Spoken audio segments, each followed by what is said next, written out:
বিসমিল্লাহির রহমানির রহিম। পরম করুণাময় মহান আল্লাহ তাআলার অশেষ রহমতে আজকে আমরা আসছিলাম পাবনার অভিভাবক জেলা প্রশাসক মহোদয়ের কাছে।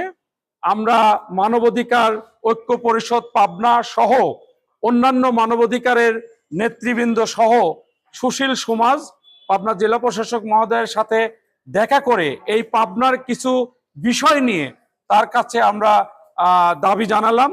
সেই দাবিগুলোর মধ্যে উল্লেখযোগ্য দাবি রয়েছে যে সম্প্রতি ঘটে যাওয়া হাফসা হত্যার বিচার দ্রুত বেগে যাতে পরিচালনা করা হয় সেই বিষয়টি। আরেকটি বিষয় হচ্ছে পাবনা সদরের মধ্যে 3 লক্ষ মিটার আছে যেটা পিডিবি নেস্কোর আন্ডারে।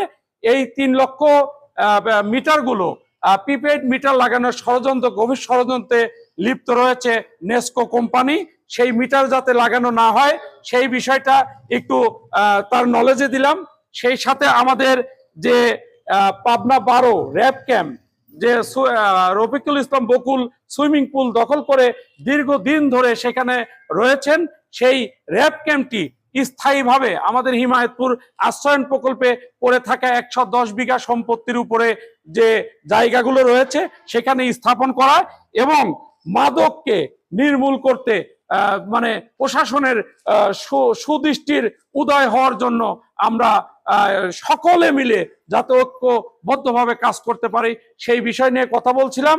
এবং গত 2 দিন আগে ঘটে যাওয়া ঈশ্বরদী যে উপজেলা চত্বরে একটি কুকুরের 8টি ছানা যে নির্মমভাবে হত্যা করা হয়েছে সেই হত্যাকারীকে অবিলম্বে তাকে বিচারের আওতায় আনার জন্য সবকিছু মিলে আমরা জেলা প্রশাসক মহোদয়ের প্রতি আমরা খুশি হয়েছি, আনন্দিত হয়েছি, তার আচরণে আমরা মুগ্ধ হয়েছি এবং তাকে আমরা দাওয়াত করছিলাম।